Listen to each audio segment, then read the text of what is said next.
এই কোশ্চেনটা একটু ভালো করে দেখো তো, পরীক্ষায় এই কোশ্চেন অনেক আছে। কী বলেছে? 8 টাকা কেজি এবং 12 টাকা কেজি দরে নুন মিশিয়ে 100 কেজি তৈরি করেছে এবং সেই নুনটা ওরা বিক্রি করেছে, মিশ্রিত নুন বিক্রি করেছে তোমার 10 টাকা কেজি। অঙ্কটা বোঝা গেল? 8 টাকা কেজির দরে নুন নিয়েছে, 12 টাকা কেজি দরে নুন নিয়েছে, নিয়ে সেটা 10 টাকা কেজি দরে বিক্রি করেছে। ঠিক আছে?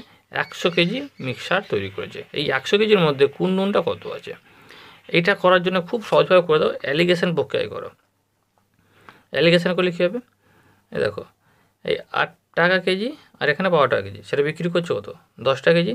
তাহলে এই দুটো বিয়োগ করে দাও, কত হবে? 12 আর 10 বিয়োগ করলে 2 হয়।